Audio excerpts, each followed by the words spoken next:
নলিনীর বয়স 40-এর কাছাকাছি। সন্তান সৌভাগ্যের আধিক্যে শরীর কিছু রোগা, কিন্তু তবুও যৌবন একেবারে সম্পূর্ণ মুছে যায়নি। দেবনাথের বয়স আন্দাজ 45। চেহারা এককালে সুশ্রী ছিল। হাত তুলে আমাদের নমস্কার করল। নলিনী সজল চক্ষে বলল, বাবা মারা গেছেন। তার শেষ আদেশ আপনার সঙ্গে যেন দেখা করি, তাই এসেছি। ব্যোমকেশ তাদের খাতির করে বসালো। সকলে বসবার পর বলল, একটা কথা বলুন, রামেশ্বর বাবুর শেষ আদেশ কবে পেয়েছেন আপনি? 1 বৈশাখ। এই দেখুন চিঠি। খামের ওপর কলকাতার একটি অপেক্ষাকৃত নিম্নবিত্ত অঞ্চলের ঠিকানা লেখা। চিঠিটি ব্যোমকেশকে যেরকম কাগজে চিঠি লিখেছিলেন সেই রকমই মনোগ্রাম করা কাগজ, কিন্তু আরো সংক্ষিপ্ত। কল্যাণী আসু, তোমরা সকলে আমার নববর্ষের আশীর্বাদ লইও। যদি ভালো মন্দ কিছু হয়, শ্রীযুক্ত ব্যোমকেশ বক্সী মহাশয়ের সঙ্গে দেখা করিও। ইতি শুভাকাঙ্ক্ষী বাবা। চিঠি লেখার মুন্সিয়ানা লক্ষণীয়। কুশেশ্বর ও লাবণ্য যদি চিঠিটি খুলে পড়েও থাকে, সন্দেহজনক কিছু পায়নি।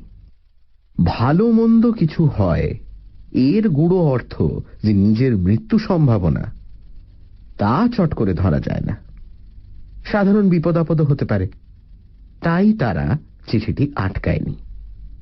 চিঠি ফেরত দিয়ে ব্যোমকেশ বলল, শেষবার কবে রামেশ্বর বাবুর সঙ্গে আপনার দেখা হয়েছিল? 6 মাস আগে। পুজোর পর বাবাকে প্রণাম করতে গিয়েছিলুম, সেই শেষ দেখা।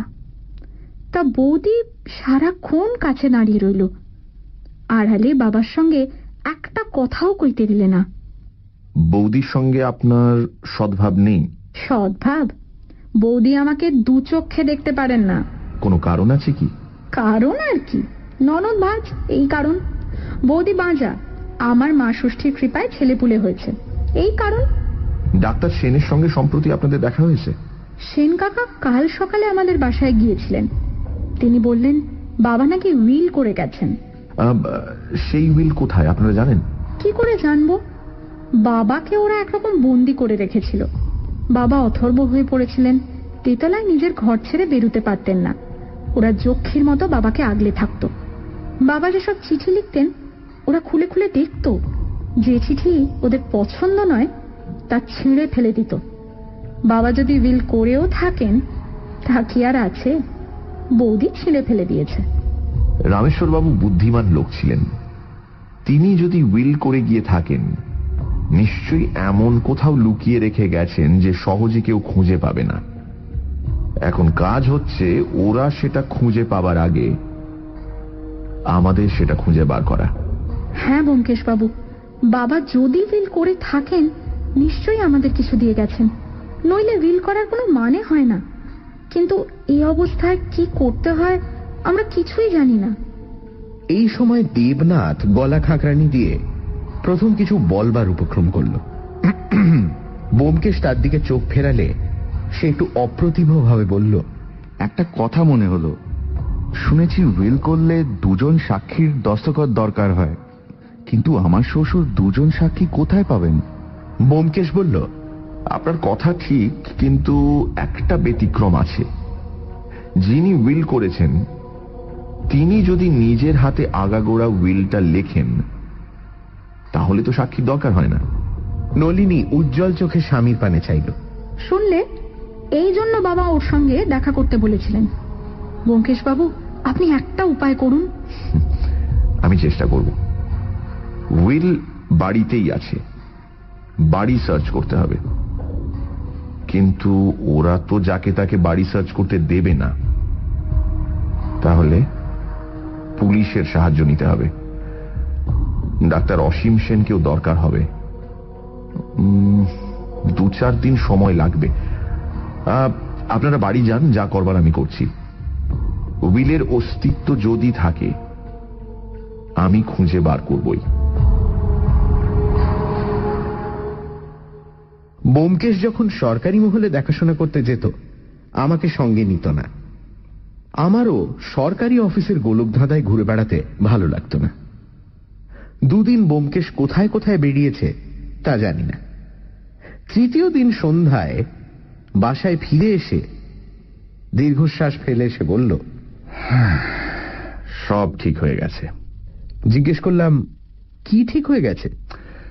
খানা তল্লাশের পরোয়ানা পাওয়া গেছে। কাল সকালে পুলিশ সঙ্গে নিয়ে আমরা রামেশ্বর বাবুর বাড়ি সার্চ করতে যাব। পরদিন সকালবেলা আমরা রামেশ্বর বাবুর বাড়িতে উপস্থিত হলাম। সঙ্গে 5-6 জন পুলিশের লোক এবং ইন্সপেক্টর হালদার নামে জনৈক অফিসার। আরে আরে কে আপনারা? আরে আরে বাড়িতে আরে কুশেশ্বর প্রথমটায় একটু লম্পঝম্প করেছিল। আরে বলেন কোথায়? তার স্ত্রী লাবণ্য আমাদের নয়নবন্যীতে ভস্য করবার চেষ্টা করল, কিন্তু কিছুতেই কিছু হলো না। ইন্সপেক্টর হালদার তাদের এবং বিধবা কুমুদিনীকে একজন পুলিশের জিম্মায় রান্নাঘরে বসিয়ে তল্লাশ আরম্ভ করলেন। 3 তলা বাড়ির কোনো তলাই বাদ দেওয়া হলো না।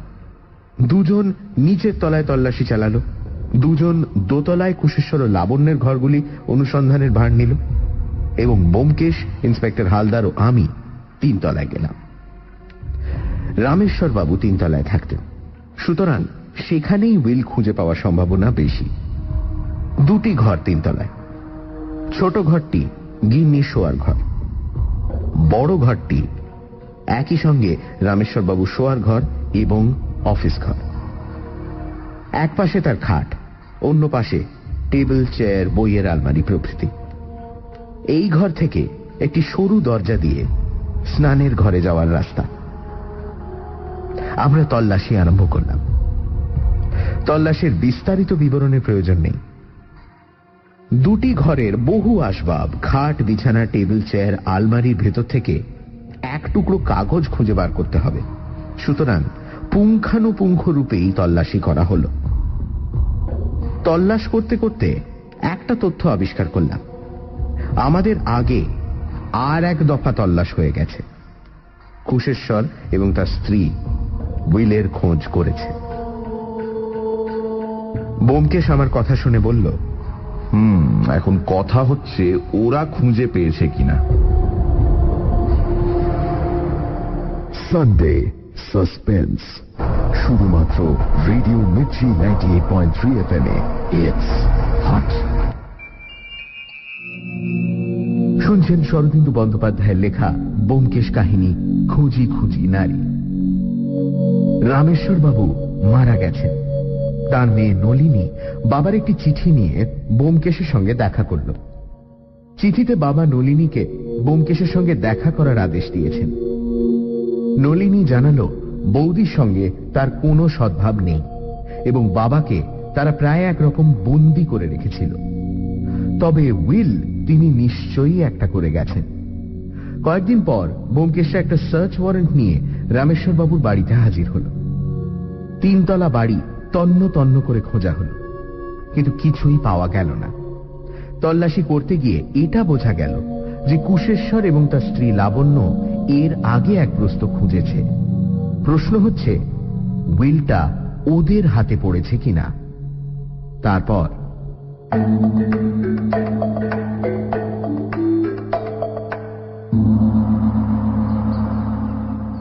আড়াই ঘন্টা পরে আমরা ক্লান্তভাবে টেবিলের কাছে এসে বসলাম। টেবিলের এক পাশে একটি পিতলের ছোট্ট হামানদিস্তা ছিল। রামেশ্বর বাবু তাতে পান ছেঁচে খেতেন। ব্যোমকেশ সেটা সামনে টেনে এনে অন্যমনস্কভাবে নাড়াচাড়া করতে লাগলো। এর আগে নিচের তলায় যারা তল্লাশ করছিল তারা জানিয়ে গেছে যে সেখানে কিছুই পাওয়া যায়নি। ইন্সপেক্টর হালদার বলল, 3 তলায় নেই, তার মানে রামেশ্বর বাবু উইলটা করেনি, কিংবা ওরা আগেই উইলটা খুঁজে পেয়েছে। ব্যোমকেশ বলল, উইল করা সম্বন্ধে আমার মনে কিন্তু কোনো সন্দেহ নেই, কিন্তু এই সময় ইন্সপেক্টর হালদার অলস হাতে গঁদের শিশির ঢাকনা তুললেন। টেবিলের ওপর কাগজ, কলম, খাম, পেনকুশন, গঁদের শিশি প্রভৃতি সাজানো ছিল। আমরা আগেই টেবিল ও তার দেরাজগুলি খুঁজে দেখেছি, কিন্তু গঁদের শিশির ঢাকনা খোলার সঙ্গে সঙ্গে একটা ঝাঁঝালো গন্ধ নাকে এসে লাগলো। কাঁচা পেঁয়াজের গন্ধ। ব্যোমকেশ খাড়া হয়ে বসল। কিসের গন্ধ?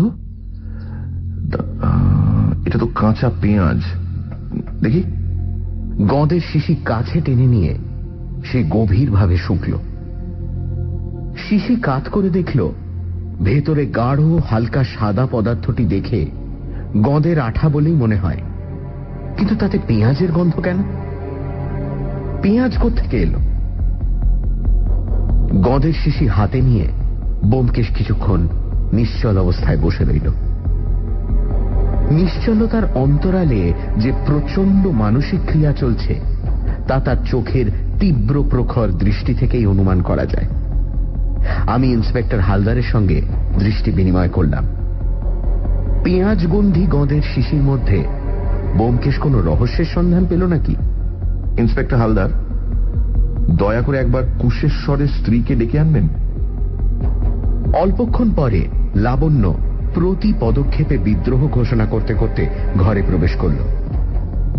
ব্যোমকেশ দাঁড়িয়ে নিজের চেয়ারটি দেখিয়ে দিয়ে বলল, বসুন, আপনাকে একটা প্রশ্ন করব। লাবণ্য বসল। তার চোয়ালের হাড় শক্ত, চোখে কঠিন সন্দিগ্ধতা। তিনজন অপরিচিত পুরুষ দেখেও তার দৃষ্টি নরম হল না। ব্যোমকেশ প্রশ্ন করল, আপনার শ্বশুর মশাই কি কাঁচা পেঁয়াজ খেতে ভালোবাসতেন? লাবণ্য চমকে ব্যোমকেশের দিকে চাইল। তার মুখের বিদ্রোহ অনেকটা প্রশমিত হল। সে বলল, ভালোবাসতেন না, কিন্তু যাবার কিছুদিন আগে কাঁচা পেঁয়াজের উপর লোভ হয়েছিল। ভীমরতি অবস্থা হয়েছিল, তার উপর একটিও দাঁত ছিল না। আমার দেশটায় পেঁয়াজ ছেঁচে তাই খেতেন। মৃত্যুর কতদিন আগে পেঁয়াজের বাতিক হয়েছিল? লাবণ্য ভেবে বলল, 10-12 দিন আগে, ওই চৈত্র মাসের শেষের দিকে। ব্যোমকেশ সহাস্যে হাত জোর করে বলল, ধন্যবাদ। আপনাদের মিছিমিছি কষ্ট দিলাম, সেজন্য ক্ষমা করবেন। অজিত, চলো। ইন্সপেক্টর হালদার, চলুন। এখানে আমাদের কাজ মোটামুটি শেষ হয়ে গেছে। কোথা দিয়ে কেমন করে কাজ শেষ হলো কিছুই বুঝলাম না। আমরা গুটি গুটি বেরিয়ে এলাম। ফুটপাথে নেমে ব্যোমকেশ বলল, ইন্সপেক্টর হালদার, আপনি চলুন আমাদের বাসায়। আপনার সঙ্গীদের আর দরকার হবে না। বাড়ি পৌঁছে সে আমাকে প্রশ্ন করল, অজিত, নববর্ষে রামেশ্বরবাবু আমাকে যে চিঠি লিখেছিলেন সেটা কোথায়? এদিক ওদিক চেয়ে বললাম, আমি তো সে চিঠি আর দেখিনি। এইখানে কোথাও আছে, যাবে কোথায়? আমাদের ব্যক্তিগত চিঠির কোনো ফাইল নেই। চিঠি পড়া হয়ে গেলে কিছুদিন যত্রতত্র পড়ে থাকে, তারপর পুটিরাম ঝাঁট দিয়ে ফেলে দেয়। ব্যোমকেশ অত্যন্ত বিচলিত হয়ে বলল, দেখো দেখো, আরে খুঁজে দেখো, চিঠিখানা ভীষণ জরুরি। রামেশ্বরবাবু তাতে লিখেছিলেন, আমার এই চিঠিখানির প্রতি অবজ্ঞা দেখাইবেন না। তখন ওই কথার মানে বুঝিনি আমি। ইন্সপেক্টর হালদার বললেন, কিন্তু কথাটা কি?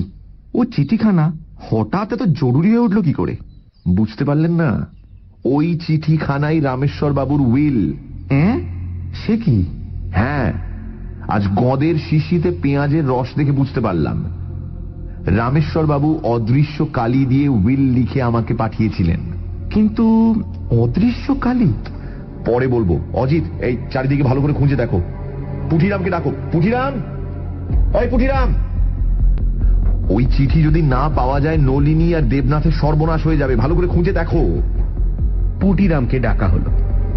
সেই কিছু বলতে পারল না। ব্যোমকেশ মাথায় হাত দিয়ে বসল।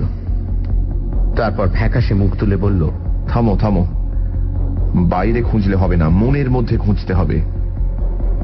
ইজি চেয়ারে পা ছড়িয়ে শুয়ে সে সিগারেট ধরাল। কড়িকাঠের দিকে চেয়ে ঘন ঘন ধোঁয়া ছাড়তে লাগল। আমরাও সিগারেট ধরালাম। 15 মিনিট পরে সে ধড়মড় করে উঠে বসে বলল, অজিত, সেদিন আমি কোন বই পড়ছিলাম মনে আছে? বললাম, কবে, কোন দিন?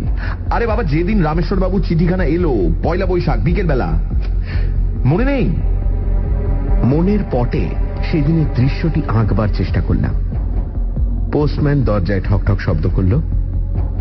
ব্যোমকেশ তক্তপোষে পদ্মাসনে বসে একটা মোটা বই পড়ছিল।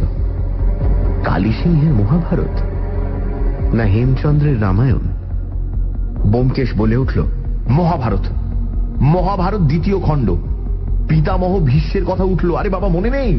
ছুটে গিয়ে শেলফ থেকে মহাভারতের দ্বিতীয় খণ্ড বার করলাম। পাতা খুলতেই খাম সমেত রামেশ্বরবাবুর চিঠি বেরিয়ে পড়ল। ব্যোমকেশ উল্লাসে চিৎকার করে উঠল, পাওয়া গেছে, পাওয়া গেছে! পুটিরাম, একটা আংটায় কয়লার আগুন তৈরি করে নিয়ে এসো। ব্যোমকেশের টেলিফোন পেয়ে ডাক্তার অসীম সেন এসেছেন নলিনী ও দেবনাথকে সঙ্গে নিয়ে।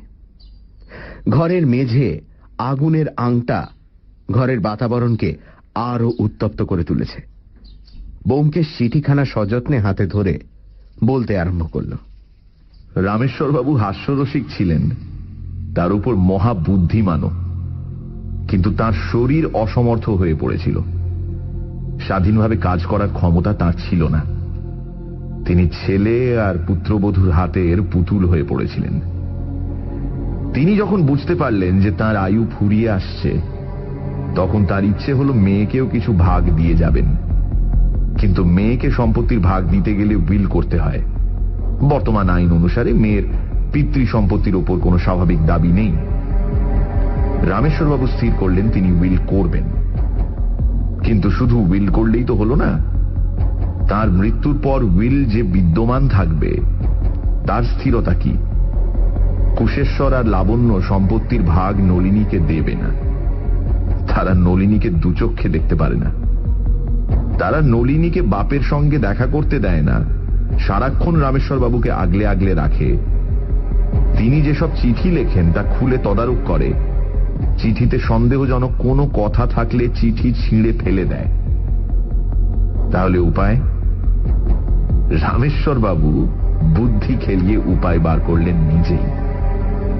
সকলে জানে না, পেঁয়াজের রস দিয়ে চিঠি লিখলে কাগজের উপর দাগ পড়ে না, লেখা অদৃশ্য হয়ে যায়। কিন্তু ওই অদৃশ্য লেখা ফুটিয়ে তোলবার উপায় আছে, খুব সহজ উপায়। সেটা কাগজটা আগুনে তাতালেই অদৃশ্য লেখা ফুটে ওঠে। আমি যখন স্কুলে পড়তাম তখন ম্যাজিক দেখানোর শখ ছিল।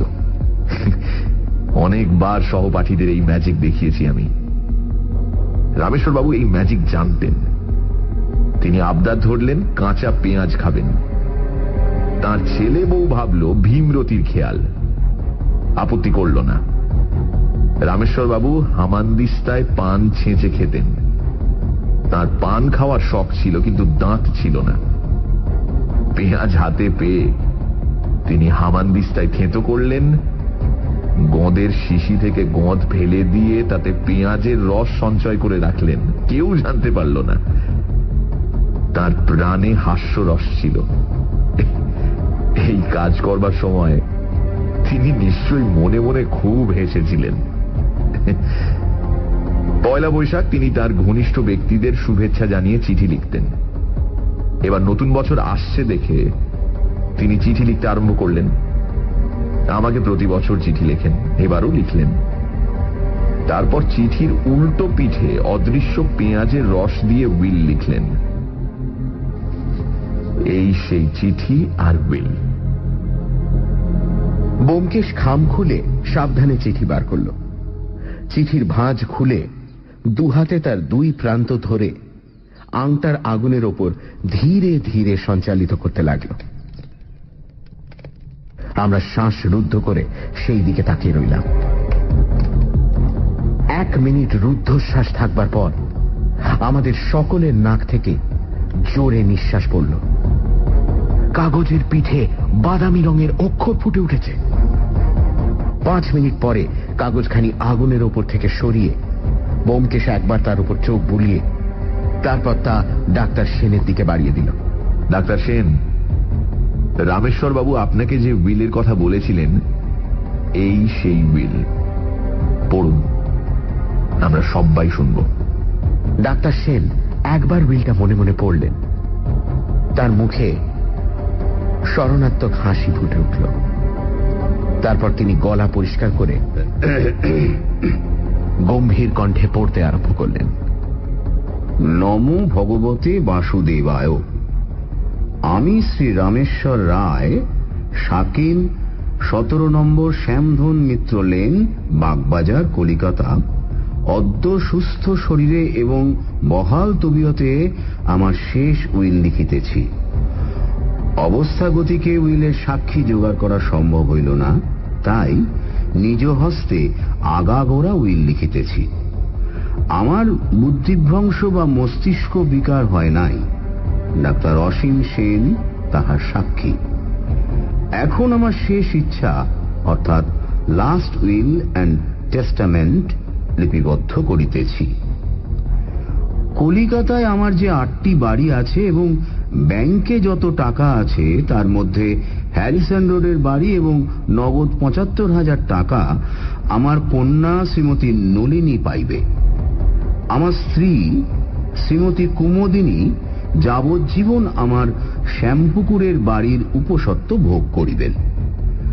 তাহার মৃত্যুর পর ওই বাড়ি আমার কন্যা নলিনীকে অর্ষিবে। আমার বাকি যাবতীয় সম্পত্তি 6টি বাড়ি এবং ব্যাংকে টাকা পাইবে আমার পুত্র শ্রী কুশেশ্বর রায়। স্বনামধন্য সত্যান্বেষী শ্রী ব্যোমকেশ বক্সী ও বিখ্যাত ডাক্তার অসীম সেনকে আমার উইলের এক্সিকিউটর নিযুক্ত করিয়া যাইতেছি। তাহারা যথা নির্দেশ ব্যবস্থা করিবেন এবং আমার এস্টেট হইতে প্রত্যেকে 5,000 টাকা পারিশ্রমিক পাইবেন। তারিখ 1 বৈশাখ 1360। স্বাক্ষর বকলম খাস শ্রী রামেশ্বর রায়। তারপর আমরা সকলে একসঙ্গে হেসে উঠলাম। উইল পড়া শেষ হলে কেউ কিছুক্ষণ কথা বলল না। তারপর আমরা সকলে একসঙ্গে হেসে উঠলাম।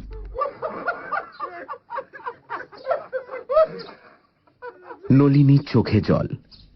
ছুটে এসে সে ব্যোমকেশকে প্রণাম করল। গদগদ স্বরে বলল, ব্যোমকেশ বাবু, আপনি আমাদের নতুন জীবন দিলেন। ব্যোমকেশ করুণ হাসি হেসে বলল, তা তো দিলাম, কিন্তু এই উইল কোর্টে মঞ্জুর করানো যাবে কি? ইন্সপেক্টর হালদার এসে সবেগে ব্যোমকেশের করমর্দন করে বললেন, আপনি ভাববেন না ওরা উইল কন্টেস্ট করতে সাহসী করবে না। যদি করে আমি সাক্ষী দেব। ডাক্তার অসীম সেন বললেন, আমিও।